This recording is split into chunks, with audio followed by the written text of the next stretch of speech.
Assalamu alaikum 5th class. How are you? Today is our 10th online lecture of New Active English. Let's start our lesson without wasting our time. Now open your books and go to the page number 11. Page number 11. Now read the question carefully. What can you remember about the accident on page 8? Finish the sentences.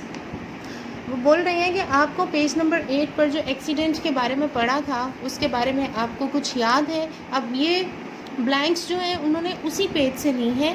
आपने उस accident को मैं आपको दिखा देती हूँ।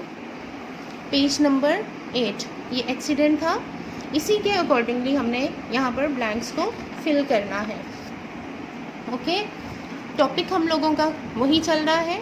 Unit number 1 है adverbials after to be. Adverbials के बारे में मैंने आपको अपने प्रीवियस 2 लेक्चर्स में बताया था कि एडवर्बियल्स में हाउ, व्हेन और वेयर का आंसर होता है प्रपोजिशन के साथ। प्रपोजिशन भी सेंटेंस में यूज़ होती है और आफ्टर टू बी जो है वो रिप्रेजेंट कर देता है इज़, एम, आर यानी प्रेजेंट हेल्पिंग वर्ब्स को या फिर वॉज वर्ब को। अब यहाँ पर देखें, चूँकि ये बात हमारे प्रीवियस लेक्चर में जा चुकी है तो हो जाएगा the police man was dash duty. हम पिछली बात कर रहे हैं ना।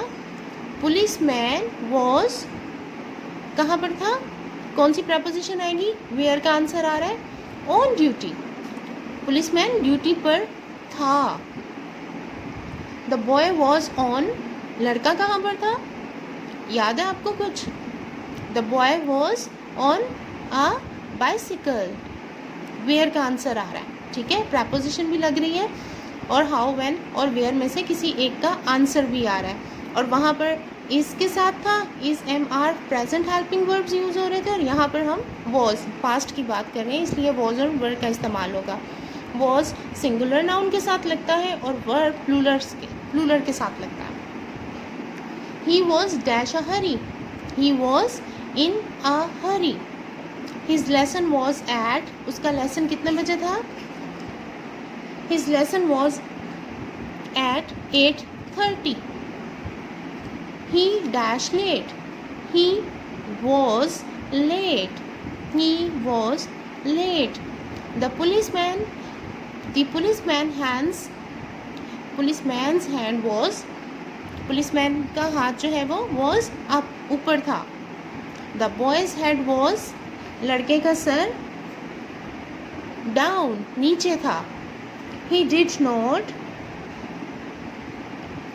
not see the policeman. A car was dash the road, on the road. The car was on the road. A woman was on the pavement. She shouted the boy, but the boy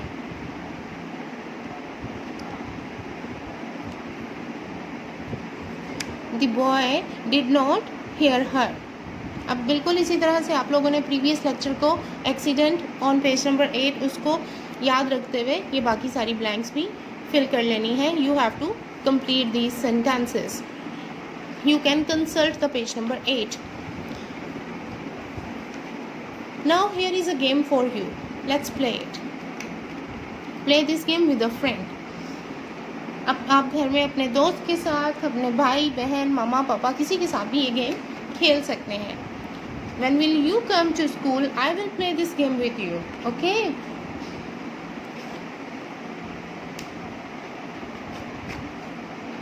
ये game हम सब लोगों को आती है, हम सब खेलते हैं इसको। ठीक है, first of all look at the picture number 1.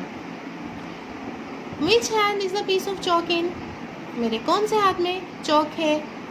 It is in your left hand. दूसरा जो गेस करता है वो गेस करेगा लेफ्ट हैंड में है, राइट हैंड में है।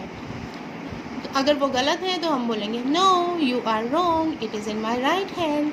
Yes, you are right, it is in my right hand. Let's play it. Here is a piece of chalk. Okay, now I am going to hide it from you. Now tell me, in which hand is the piece of chalk in? Guess. In my right hand or in my left hand? Can you guess? It is right or left? It is in my इसमें? Okay, let's open it. Oh, it's empty. No, you are wrong. It is in my left hand. अब इसी game को आप लोग अपने parents के साथ खेलिएगा, but you have to talk in English. Which hand is the piece of chalk in? It is in your left hand. Yes, you are right. It is in my right hand. These all three pictures are representing this game. Now, play it and do more and more practice. Verbal practice at home. Take care. Allah Hafiz.